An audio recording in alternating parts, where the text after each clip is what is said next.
students and teachers, I think all are well. Today in this video we learn 8th standard social science civics 3rd unit understanding the secularism. Tamil medium 8ஆம் வகுப்பு சமூக அறிவியல் பாடத்தில் குடிமையில் 3வது பாடமான சமயச்சார்பின்மையை புரிந்து கொள்ளுதல் அப்படிங்கிற பாடத்தை பார்க்க போகிறோம். Learning objectives to understand the meaning of secularism. இந்த பாடத்தில் நம்ம என்ன தெரிஞ்சுக்க போகிறோம் அப்படின்னா சமயச்சார்பின்மையை குறித்து தெரிஞ்சு கொள்ள போகிறோம். To know the importance of the secularism, சமயச்சார்பின்மையுடைய முக்கியத்துவத்தை நாம் தெரிந்து கொள்ள போகிறோம். To develop appreciation of the rights guaranteed in the constitution, அரசியலமைப்பில் உறுதியளிக்கப்பட்டுள்ள உரிமைகளை பார்த்து தெரிஞ்சுக்க போகிறோம். To analyse the importance of the secular education, சமயச்சார்பற்ற கல்வியினுடைய முக்கியத்துவத்தை பற்றி நம்ம தெரிஞ்சுக்க போகிறோம். To discuss the constitutional provisions related secularism, சமயச்சார்பின்மை தொடர்பான அரசியலமைப்பு பிரிவுகளை நாம் தெரிஞ்சுக்க போகிறோம். சரிங்களா? பாருங்கள், ஜவஹர்லால் நேரு என்ன சொல்லிக்கிறார்? India will be a land of many faiths equally honored and respected but of one nation outlook. இந்தியா பல்வேறு நம்பிக்கைகளை சமமாக போற்றி மதிக்கப்படும் இடமாக இருப்பதோடு ஒரே தேசிய கண்ணோட்டத்தை கொண்டிருக்கும் அப்படின்னு ஜவஹர்லால் நேரு சொல்லிக்கிறார். ஸோ இப்போ நான் பார்க்க போகிறது என் பாடத்தினுடைய அறிமுகம், introduction. India is a land of multi religious faith and multi cultural beliefs. It has the birthplace of our 4 major religions, Hindu, Jainism, Buddhism and Sikhism. In our country, people of diverse religions and beliefs have been living peacefully for a long time. Modern nation states are multi-religious states, hence there is a need for the tolerance of all religions. The concept of the secularism is aimed at creating a society in which people of the religious beliefs or people who do not belong to any religion can live together in harmony and peace.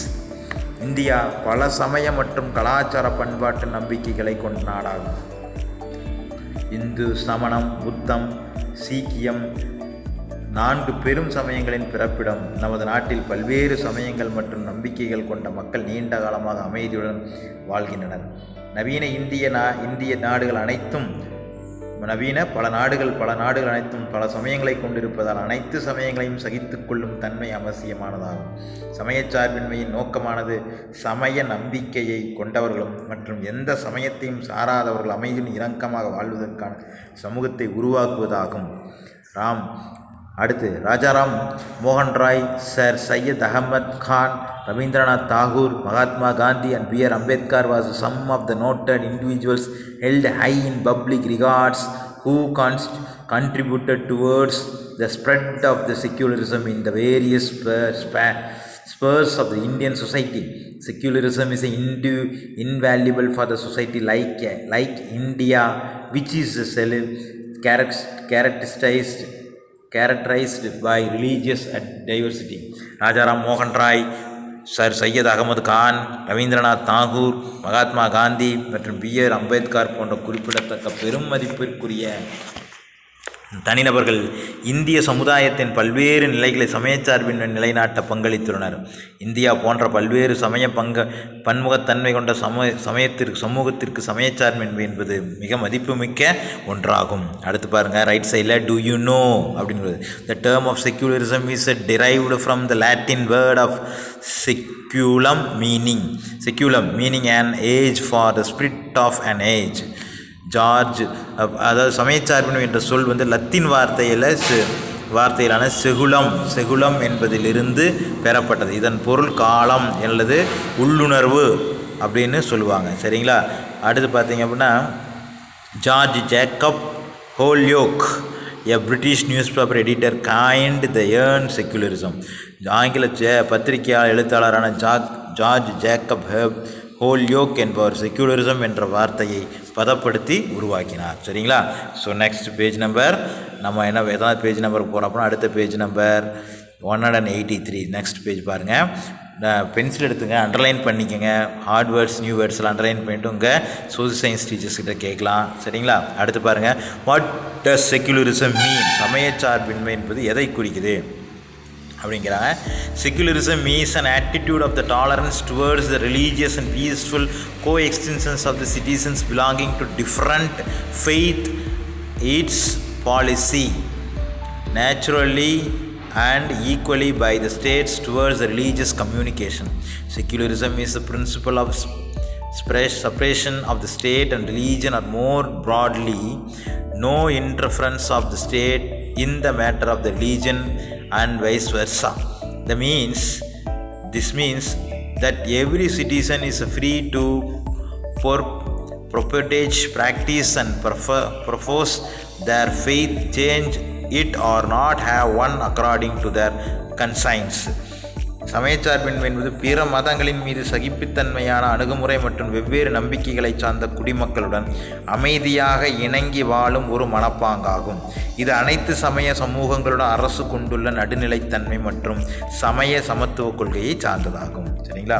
சமயச்சார்பின்மை என்பது அரசையும் மதத்தையும் தனித்தனியாக பிரிக்கும் கோட்பாடாகும். பரந்த அளவில் கூறுவதென்றால் அரசானது சமய விவகாரங்களிலோ அல்லது சமயமானது அரசின் நடவடிக்கைகளிலோ தலையிடாது இருத்தலாகும். இதன் பொருள் ஒவ்வொரு குடிமகனும் தனது மனசாட்சியின்படி சுதந்திரமாக அல்லது நம்பிக்கையை பரப்புதல், பின்பற்றுதல் மற்றும் சமயத்தின் மீது இருக்கும் நம்பிக்கையை வெளியிடுதல், மாற்றிக்கொள்ளுதல் அல்லது இல்லாமல் இருத்தல் என்பது ஆகும். சரிங்களா?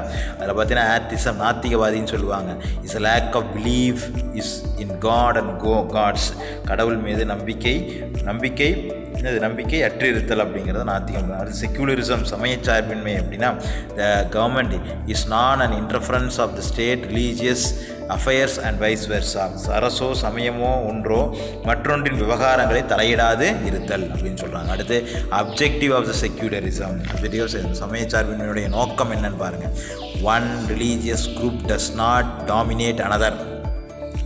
ஒரு சமயம் சார்ந்த ஒரு குழு மற்றொரு சமயத்தின் மீது ஆதிக்கம் செலுத்தாமல் இருப்பது. Some members do not dominate other members of the same religious community. The state does not enforce any specific religions nor take away the religious freedom in individual. அரசானது எந்த ஒரு குறிப்பிட்ட சமயத்தையும் பின்பற்ற வலியுறுத்தாமல் இருப்பது அல்லது தனிநபர்கள் மீது சமய சுதந்திரத்தில் தலையிடாமல் இருப்பதாகும். A simple statement by poet Iqbal illustrates the circular view. Religion does not teach us animosity. We were Indians and India is our home. சமயம் நமக்கு பகைமையை போதிக்கவில்லை, நாம் அனைவரும் இந்தியர்கள் மற்றும் இந்தியா நமது வீடு என்ற கவிஞர் இக்பாலினுடைய எளிய வாக்கியம் சமயச்சார்பின்மை கருத்தையே விளக்குகிறது. சரிங்களா? அடுத்து கீழே கொடுக்கப்பட்ட ஒரு படம் பார்த்தீங்கன்னா அது வந்து அசோகரனுடைய 12வது பாறை அப்படின்னு சொல்லுவாங்க. இதில் என்ன எழுதியிருக்காங்கன்னு பாருங்கள். Emperor Ashoka was the first great emperor to announce as early as 3rd century BC that the state would not prosecute any religious sector. In this 12th rock edit, Asoka made an appeal not only for the tolerance of all religious sects but also to develop spirit of great respect towards them. அரசானது எந்த ஒரு மதத்தை சார்ந்த பிரிவினருக்கும் எதிராக குற்றம் சாட்டாது என்று கிமு 3ஆம் நூற்றாண்டிலேயே அறிவித்த முதல் பேரரசர் அசோகர் தனது 12வது பாறை அரசாணையில் அனைத்து மதப்பிரிவினரும் சகிப்புத்தன்மையோடு மட்டுமல்லாமல் அவர்கள் மீது மிகுந்த மரியாதையும் மனநிலையும் வைத்து வளர்த்து கொள்ளவும் தம் மக்களுக்கு வேண்டுகோள் விடுத்துள்ளார். சரிங்களா? அடுத்து பார்த்தீங்கன்னா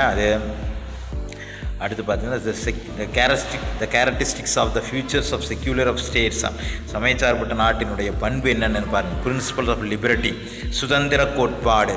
The state permits the practice of any religion. எந்த சமயத்தையும் பின்பற்ற அரசு அனுமதி அளிக்கிறது. பிரின்சிபல்ஸ் ஆஃப் ஈக்குவாலிட்டி, சமத்துவ கோட்பாடு. எந்த ஒரு அரசு ஒரு சமயத்திற்கும் மற்றவற்றிற்கும் மேலாக முன்னுரிமை அளிக்காதிருத்தல். அடுத்து பார்த்தீங்க அப்படின்னா பிரின்சிபல்ஸ் ஆஃப் நியூட்ரலிட்டி, அதாவது நடுநிலை கோட்பாடு. நியூட்ரலிட்டி, சமய விவகாரங்களில் அரசு நடுநிலைமை கொண்டிருத்தல். The secular state of one is which the state does not officially promote any one region as the country's official region, and every region is treated equally. It gives to every citizen not only the equal right to freedom of conscience but also the right to profess the practice and propagate any faith of their own choice. The state observes an attitude of the neutrally and impartially towards all religions. In secular state, no one is given preferential treatment, and the state does not discriminate any person on the basis of their religious practice and belief. All citizens are eligible to enter the government service irrespective of their faith. There should be absolutely no religious institutions in educational institutions and no taxes to support any particular region. சமய சார்பற்ற நாடு என்பது ஒரு நாடு. எந்த ஒரு நாடும் சமய சார்பற்ற நாடாக இருந்தால் எந்த ஒரு சமயத்தையும் அதிகாரப்பூர்வமாக ஊக்குவிக்காமல் ஒவ்வொரு சமயத்தையும் சமமாக நடத்துதல் வேண்டும். ஒவ்வொரு குடிமகனும் சமமான உரிமை, ஒவ்வொரு குடிமகனுக்கும் சமமான உரிமையை அளிப்பதோடு மட்டுமல்லாமல் சமய நம்பிக்கை சுதந்திரத்தை வெளிப்படுத்தல், பின்பற்றுதல் மற்றும் பரப்பும் உரிமையை வழங்குகிறது. அரசாங்கம் அனைத்து சமயங்களும் தொடர்பாகவும் நடுநிலைத்தன்மை கொண்டிருப்பதோடு எவ்வித பாகுபாடும் காட்டுவதில்லை. சமய சார்பற்ற ஒரு நாட்டில் எவருக்கும் தனிப்பட்ட முறையில் சலுகைகள் அளிக்கப்படுவதில்லை என்பதோடு சமய நடைமுறைகள் மற்றும் நம்பிக்கைகள் அடிப்படையில் அரசு பாகுபாடு காட்டுவதில்லை. அனைத்து குடிமக்களும் எவ்வித சமய நம்பிக்கை கொண்டிருந்தாலும் அரசு பணியில் நுழைய தகுதி வாய்ந்தவர்கள் ஆவார். கல்வி கூடங்களில் முற்றிலும் சமய போதனைகள் இருத்தல் கூடாது. அது மட்டுமல்லாது எந்த ஒரு குறிப்பிட்ட சமயத்தில் ஆதரவாக எந்த ஒரு வரிகளும் வசூலிப்பதும் இல்லை. சரிங்களா? அடுத்து பாருங்கள்.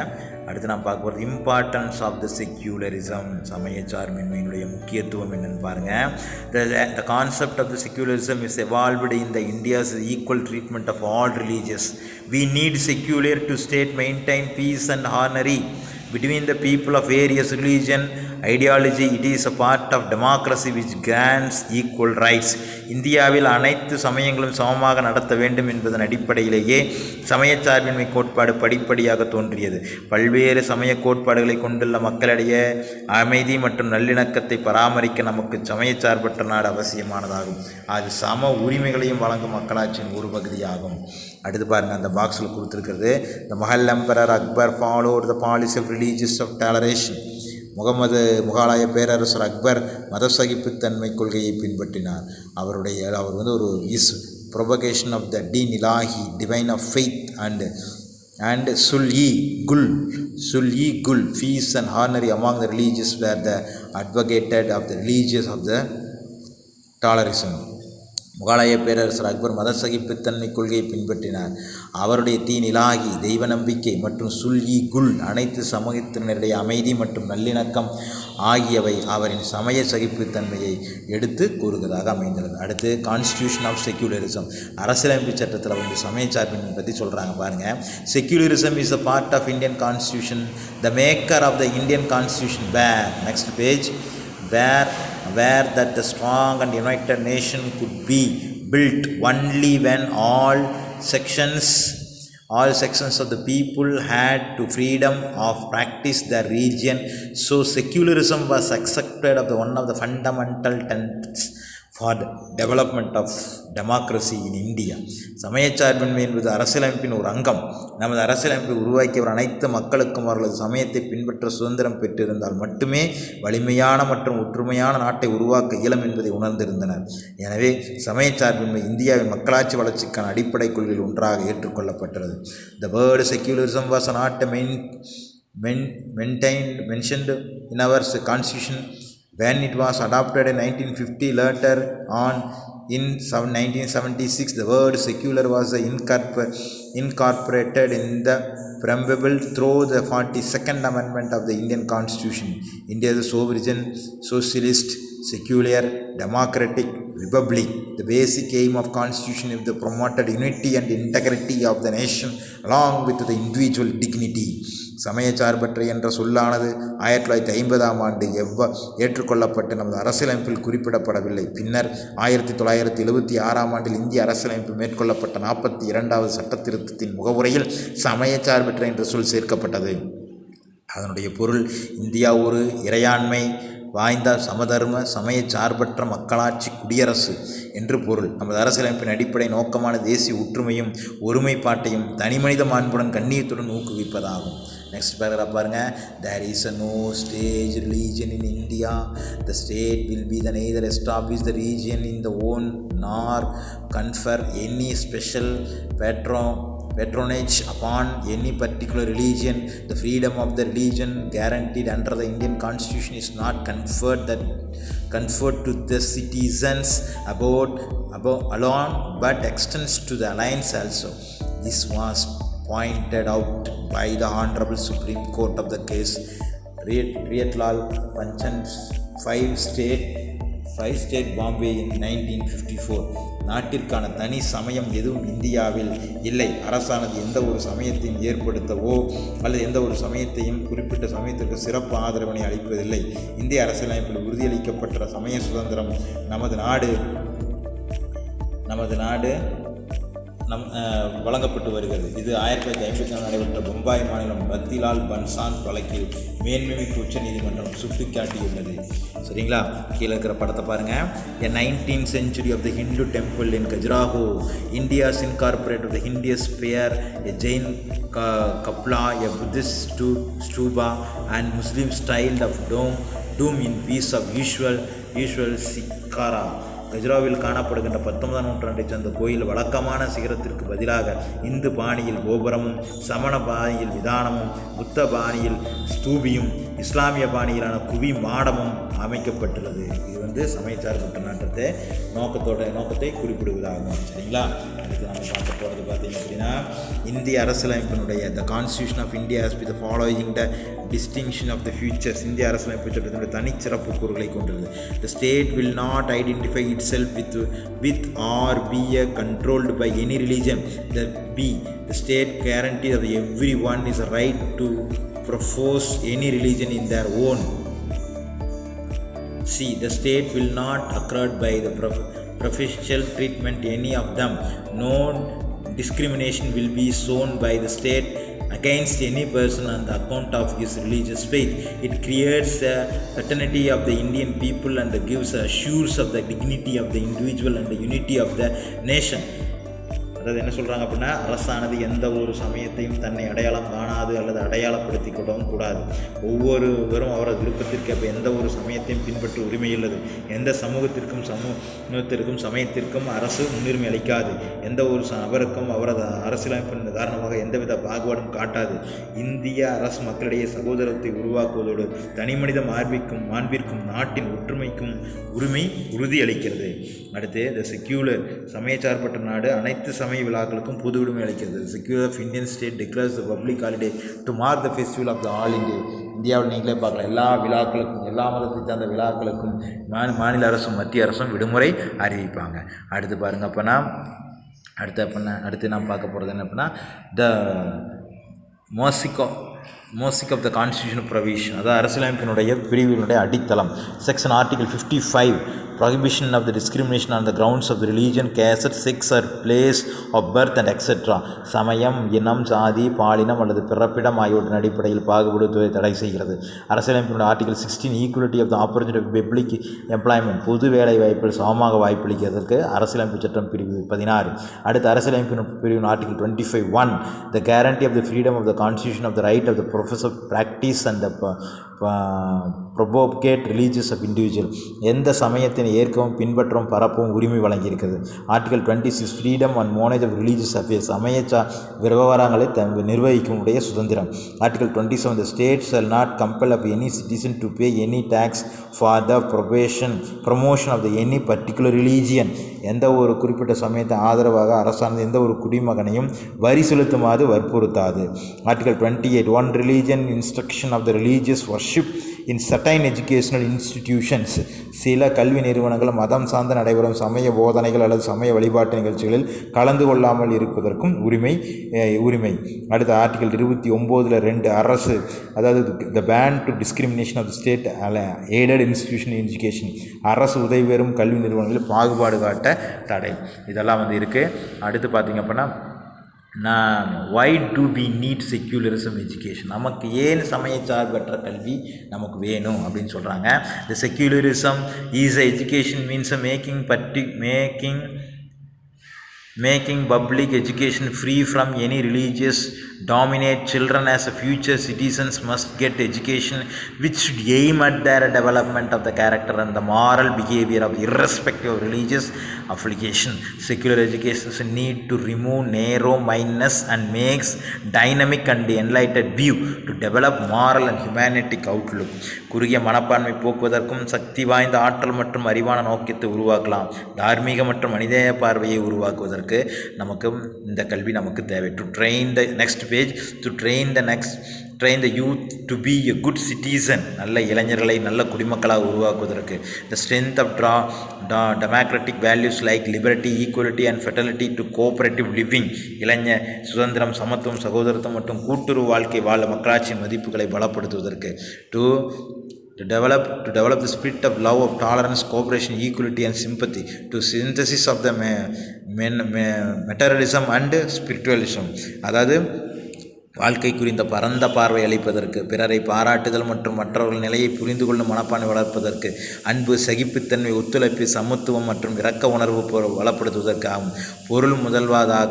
பொருள் முதல்வாதாக கொள்கை மற்றும் ஆன்மீக கொள்கை ஒருங்கிணைக்கும் இது தேவைப்படுகிறது. அடுத்த முடிவுரை conclusion. The Indian state of the secular and the work in the various way of the prevent religion domination. Secularism undoubtedly helps to aspires to enable to every citizens to enjoy fully blessing of life, liberty and happiness. The Indian Constitution guarantees the fundamental rights that are based on the secular principles. It is one of the glowing achievement on Indian democracy. Secularism allows us to live civility. It compels people to the respect other religion. It grants equal rights to the people respect the religious faith. It's described for the country like India. India ஒரு சமய சார்பற்ற நாடு என்பதோடு சமய மேலாதிக்கத்தை தடுக்க பல்வேறு வழிகளில் செயல்படுகிறது. சமயச்சார்பின்மை சந்தேகத்திற்கு இடமின்றி ஒவ்வொரு குடிமகனும் வாழ்க்கையின் மிகச்சிறந்த பேரான சுதந்திரம், மகிழ்ச்சி ஆகியன அனுபவிக்க உதவுகிறது. இந்திய அரசியலமைப்பு சமயச்சார்பற்ற கொள்கை அடிப்படையாக கொண்ட அடிப்படை உரிமைகளுக்கு உத்தரவாதம் அளிக்கிறது. இது மக்களாட்சியின் ஒளிரும் சாதனையாகும். சமயச்சார்பின்மை நம்பிக்கை, நாகரிக பண்பும் வாழ அனுமதிக்கிறது. இது மக்களின் பிற சமயத்தை மதிக்க வலியுறுத்துகிறது. இது மக்களின் சமய நம்பிக்கையை பொறுத்தவரை சமய உரிமை வழங்குகிறது. இது இந்தியா போன்ற நாட்டிற்கு மிக விரும்பத்தக்கதாக ஒன்றாகும். மேலே இருக்கிற படத்தை பாருங்கள். அது அக்பரினுடைய கல்லறை சிக்கந்தரா என்ற இடத்துல இந்தியாவில் இருக்குது. ஆக்ராவுக்கு அருகில். அக்பர்ஸ் தம் at Sikandra near Agra in India. Akbar instruction for is Mensuleum was that it would be incorporate of elements from the different religions including Islam and Hinduism. இஸ்லாம், இந்து சமயம் உள்ளிட்ட பல்வேறு சமயங்களை சார்ந்த கூறுகள் அவரது கல்லறையில் இடம்பெற்றிருக்க வேண்டும் என்று அக்பரே வலியுறுத்தியிருக்கிறார். ஸோ இந்த பாடத்தில் நம்ம என்ன பார்த்தோம், என்ன லெசன் பண்ணால் where we have to understand the secularism அப்படிங்கிறத நம்ம பார்த்தோம். ஸோ இந்த லெசனை படிச்சுட்டு பின்னால் புக் பேக்கில் இருக்கிற கொஸ்டின் அண்ட் ஆன்சர் நீங்களே ஆன்சர் பண்ணலாம். ஓகேவா? இந்த பாடத்தை நீங்கள் நல்லா ஒரு தடவை 2 தடவை பாருங்கள், உங்களுக்கு நல்லாவே புரியும். ஸோ தேங்க்ஸ் ஃபார் வாட்சிங் this video and share your friends. Thank you students and thank you teachers.